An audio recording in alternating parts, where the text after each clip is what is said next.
आज की क्लास में हम इन्वर्टिब्रेट्स में रेस्पिरेशन पढ़ेंगे। सभी लिविंग ऑर्गेनिजम्स में रेस्पिरेशन एक इम्पॉर्टेंट लाइफ प्रोसेस है और रेस्पिरेशन में जो फूड होता है उसका ऑक्सीडेशन होता है, एनर्जी रिलीज़ होती है और ये जो एनर्जी होती है ऑर्गेनिज्म अपने वाइटल प्रोसेसेस के लिए यूटिलाइज करता है। रेस्पिरेशन दो प्रकार का होता है, anaerobic respiration and aerobic respiration. Anaerobic respiration में ग्लूकोज का ब्रेकडाउन होता है और एनर्जी रिलीज होती है।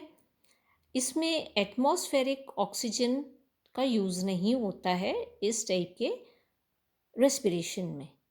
और जो एंटोपायरासाइट्स होते हैं, फाइलम प्लेटीहेल्मिन्थ्स और एस्केहेल्मिन्थीस के ऑर्गेनिजम्स जो हैं, वो उनमें इस प्रकार का एनारोबिक रेस्पिरेशन पाया जाता है और जिस एनवायरनमेंट में ये ऑर्गेनिज्म पाए जाते हैं उसमें ऑक्सीजन की कमी होती है। दूसरा प्रकार का जो रेस्पिरेशन है वो एरोबिक रेस्पिरेशन होता है और इस रेस्पिरेशन के लिए ऑक्सीजन की आवश्यकता होती है। एरोबिक रेस्पिरेशन को हम जो ऑक्सीजन का सोर्स है उसके बेसिस पर दो में बांट सकते हैं, हैबिटेट के आधार पर कि कहाँ से ऑक्सीजन प्राप्त कर रहा है। एक होता है एक्वेटिक रेस्पिरेशन और दूसरा होता है एरियल रेस्पिरेशन। एक्वेटिक रेस्पिरेशन जो है वो हम अर्लीस्ट फॉर्म ऑफ लाइफ जो है, क्योंकि लिविंग ऑर्गेनिजम्स जो हैं, पहला जो लिविंग ऑर्गेनिज्म है वो पानी में ही इवॉल्व हुआ था, तो ये प्रिमिटिव फॉर्म है रेस्पिरेशन का, एक्वेटिक रेस्पिरेशन, जिसमें पानी में जो डिज़ोल्व ऑक्सीजन है वो बॉडी में डिफ्यूजन के द्वारा ऑर्गेनिज्म की बॉडी में पहुंचता है। और इसमें जो और एडवांस्ड फॉर्म होती हैं उनमें कुछ रेस्पिरेटरी ऑर्गन्स पाए जाते हैं जो एक्वेटिक रेस्पिरेशन करते हैं, जो ऑर्गेनिजम्स जैसे कि गिल्स हैं जो एक्वेटिक रेस्पिरेशन के लिए डेवलप होते हैं। दूसरा टाइप का रेस्पिरेशन है वो है एरियल रेस्पिरेशन।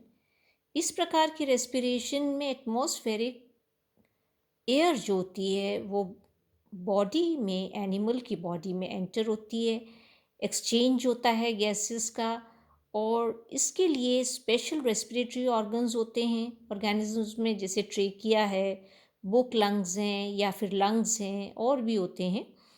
तो आगे हम देखते हैं कि रेस्पिरेटरी प्रोसेस जो ये है इसको हम दो मेजर टाइप्स में बांट सकते हैं।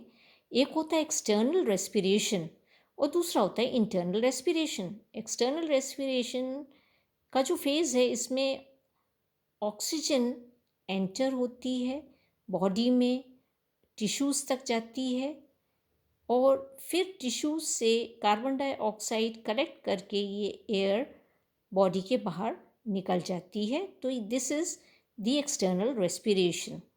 दूसरा इंटरनल रेस्पिरेशन। इस प्रोसेस में जो सेल्स में जो फूड मटेरियल होता है, ग्लूकोज आदि जो होता है, उसका ऑक्सीडेशन होता है एंजाइम्स की सहायता से, और जो एनर्जी रिलीज़ होती है वो यूटिलाइज होती है सेल के मेटाबॉलिज्म के लिए, इम्पॉर्टेंट एक्टिविटीज़ के लिए, और कार्बन डाइऑक्साइड और वाटर प्रोड्यूस होता है इस प्रोसेस में। इसमें हम आगे देखें तो जो रेस्पिरेटरी पर्पस है, ये रेस्पिरेशन के लिए जो रेस्पिरेटरी सरफेस होता है वो बहुत ही थिन होना चाहिए, मेम्ब्रेनस होना चाहिए, सॉफ्ट होना चाहिए, मॉइस्ट होना चाहिए, नमी होनी चाहिए उसके अंदर। और जो ये रेस्पिरेटरी प्रोसेस है ऑर्गेनिज्म का वो कुछ फैक्टर्स पे डिपेंड करता है। एक तो जो रेस्पिरेटरी सरफेस है वो हमेशा अवेलेबल होना चाहिए और क्लोज कांटेक्ट में होना चाहिए ऑक्सीजन के सोर्स के, पानी है या एयर, उसके करीब होना चाहिए। दूसरा जो है कि ये जो रेस्पिरेटरी सरफेस है उसका टेम्परेचर ऑप्टिमम होना चाहिए, it should be at optimum temperature. तो सबसे पहले हम इसमें एनारोबिक रेस्पिरेशन पढ़ेंगे। एनारोबिक रेस्पिरेशन एंडोपैरासिटिक एनिमल्स जो हैं उनमें पाया जाता है, जो या तो ऐसी जगह रहते हैं जहाँ पर ऑक्सीजन की कमी होती है या बहुत डीप सी वगैरह में रहते हैं, तो उनमें एनारोबिक टाइप का रेस्पिरेशन होता है। और यहाँ पर अगर हम देखें तो मेटाबॉलिक एक्टिविटी इन एनिमल्स की बहुत कम होती है, और ये जो एनर्जी प्रोड्यूस होती है एनारोबिक रेस्पिरेशन में, उसका 1/20th पार्ट ही ये ऑर्गेनिजम्स यूटिलाइज करते हैं।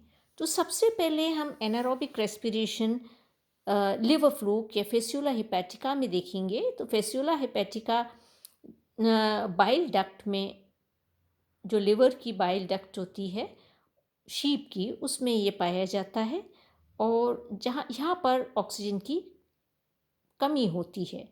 तो जो स्टोर्ड ग्लाइकोजन होता है उसका ग्लाइकोजिनोलाइसिस होता है, हाइड्रोलिसिस होता है, और वो फैटी एसिड और कार्बन डाइऑक्साइड में कन्वर्ट हो जाता है और एनर्जी रिलीज होती है। और इस प्रोसेस में जो एनर्जी प्रोड्यूस होती है उसमें एटमॉस्फेरिक ऑक्सीजन का कोई यूटिलाइजेशन नहीं होता, उसका कोई रोल नहीं होता। इसलिए इस प्रोसेस को एनारोबिक रेस्पिरेशन या फर्मेंटेशन भी कहा जाता है। सेकेंड एग्जाम्पल है इसका टीनिया सोलियम। टीनिया सोलियम भी एंडोपैरासाइट है, ह्यूमन इंटेस्टाइन में रहता है और वहाँ भी ऑक्सीजन की कमी होती है। तो इसमें भी एनारोबिक रेस्पिरेशन होता है टेपवर्म में। और टेपवर्म में स्पेशल ऑर्गन्स रेस्पिरेशन के नहीं पाए जाते, और यहाँ भी ग्लाइकोजन जो होता है उसका ब्रेकडाउन होता है कार्बन डाइऑक्साइड और फैटी एसिड्स में, ग्लाइकोजिनोलाइसिस इस प्रोसेस को जैसे कि हम कहते हैं। परंतु जब कभी भी ऑक्सीजन अवेलेबल होती है ऑर्गेनिज्म को, क्योंकि इसमें कई बार क्या होता है, इसकी स्किन के थ्रू जनरल सरफेस जो बॉडी का होता है उससे ऑक्सीजन ये एब्जॉर्ब कर सकता है, तो जब भी अवेलेबल होती है ऑक्सीजन इसे, तो ये एरोबिक रेस्पिरेशन भी कर सकता है। और एरोबिक रेस्पिरेशन जो होता है वो मेच्योर प्रोग्लॉटिड में जो होता है, इसका इमेच्योर प्रोग्लॉटिड में कम होता है, सॉरी ग्रेटर होता है, ग्रेटर डिग्री का होता है, उससे कम होता है मेच्योर प्रोग्लॉटिड में, और उससे कम होता है ग्रेविड प्रोग्लॉटिड में।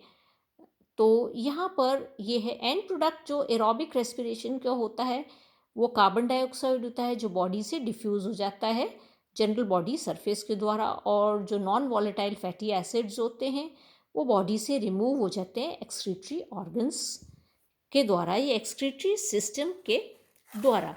दूसरा टाइप का जो रेस्पिरेशन है वो है एक्वाटिक रेस्पिरेशन। तो हम यहाँ पर आगे इसमें एक्वाटिक रेस्पिरेशन देखेंगे। तो एक्वाटिक रेस्पिरेशन हम यूग्लिना में देख सकते हैं। यूग्लिना जो है वो यूनिसेलुलर ऑर्गेनिज्म है, और डिज़ोल्व ऑक्सीजन जो पानी में होता है वो उसकी बॉडी में एंटर होता है बाय डिफ्यूजन, और कैटाबॉलिक रिएक्शंस होते हैं, ऑक्सीजन यूटिलाइज होता है प्रोटोप्लाज्म के द्वारा, और एटीपी प्रोड्यूस होते हैं, और जो एनर्जी रिलीज होती है वो यूटिलाइज होती है मेटाबॉलिक एक्टिविटीज़ के लिए। एनिमल के कार्बन डाइऑक्साइड पानी के साथ डिज़ोल्व स्टेट में डिफ्यूज़ हो जाती है वाटर में। इसके अलावा जो यूग्लिना विरिडिस होता है, क्योंकि ये फोटोसिंथेसिस होता है इसके अंदर, ग्रीन कलर का होता है, तो एक रिलीज जो कार्बन डाइऑक्साइड होता है उसको ये फोटोसिंथेसिस के लिए भी यूटिलाइज करता है। इसी प्रकार से नीरीज़ है। नीरीज़ क्योंकि एनालीड है तो इसका थोड़ा सा स्ट्रक्चरली ये कॉम्प्लेक्स है, इसकी बॉडी यूनिसेलुलर प्रोटोजोन से। नीरीज़ में स्पेशल ऑर्गन्स रेस्पिरेशन के लिए नहीं पाए जाते हैं, परंतु इसमें पैरापोडिया होते हैं जो कि सॉफ्ट होते हैं, फ्लैट होते हैं, हाईली वेस्कुलर होते हैं। इनमें नेटवर्क होता है ब्लड सप्लाई का, ब्लड कैपिलरीज का एक नेटवर्क होता है स्किन के नीचे, और जो पैरापोडिया है वो बीट करके एक वाटर करंट प्रोड्यूस करते हैं, जो कि इसके जो क्योंकि इसका जो ट्यूब होता है जिसमें नीरीज़ रहती है उसमें आता है और ये एब्ज़ॉर्ब करते हैं। जो इसका हीमोग्लोबिन जो होता है वो ऑक्सीजन को एब्ज़ॉर्ब करके कंबाइन करता है और ट्रांसपोर्ट करता है डिफरेंट टिश्यूज़ को बॉडी के, वहाँ पे सेलुलर रेस्पिरेशन होता है और कार्बन डाइऑक्साइड जो प्रोड्यूस होती है वो रिलीज़ होती है और सिंपल डिफ्यूजन के द्वारा वो एनवायरनमेंट में वापस रिटर्न हो जाती है या चली जाती है। फिर नेक्स्ट एग्जाम्पल है हिरुडिनेरिया। तो लीच में, कैटल लीच में भी इसी प्रकार से एनेलिडा की है। नीरीज़ की तरह स्पेशल रेस्पिरेटरी ऑर्गन्स नहीं होते, परंतु स्किन सॉफ्ट होती है, मॉइस्ट होती है, हाईली वेस्कुलर होती है, पतली होती है और स्लाइमी होती है, म्यूकस पे लेयर होती है। तो इसमें भी जो डिज़ोल्व्ड ऑक्सीजन होती है पानी में, वो डिफ्यूजन के द्वारा इसकी बॉडी में एंटर होती है और हीमोग्लोबिन से कंबाइन होकर ऑक्सीजन जो ब्लड में हीमोग्लोबिन होता है उससे कंबाइन होकर डिफरेंट टिश्यूज़ में ये पहुंचती है। और क्योंकि लीच जो होती है पानी में रहती है, फ्रेश वाटर में पाई जाती है, तो ये डिफरेंट एरियाज़ जो ऑक्सीजन रिच एरियाज़ होते हैं वहाँ मूव करके ये ऑक्सीजन को कंज्यूम करती रहती है और कार्बन डाइऑक्साइड जो सेल रेस्पिरेशन में बनता है वो उसको बाहर डिफ्यूज़, सिंपल डिफ्यूजन के द्वारा बाहर भेज सकती है। नेक्स्ट एग्जाम्पल है एक्वेटिक रेस्पिरेशन का एस्टेरियस या स्टारफिश।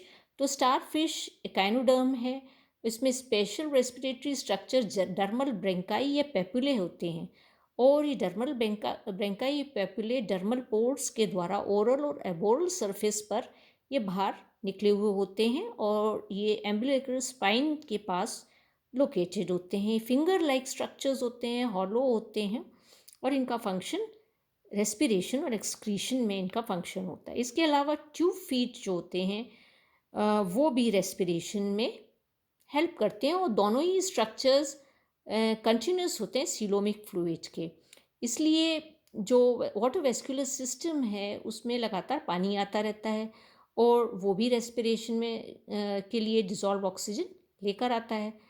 इसके अलावा जो गिल्स और पेपुले होते हैं वो कंटिन्यूसली आउटर सरफेस कांटेक्ट में रहते हैं, इसलिए ऑक्सीजन डिज़ोल्व जो वाटर होता है वो डिफ्यूजन से लगातार इसमें एंटर होता रहता है। सीलिया जो उसकी बॉडी पे लगी रहती है वो कंटिन्यूस बीटिंग के कारण एक वाटर करंट प्रोड्यूस करती है ताकि फ्रेश ऑक्सीजन कंटेनिंग वाटर जो होता है वो उसकी तरफ पेपुले की तरफ लगातार आता रहता है।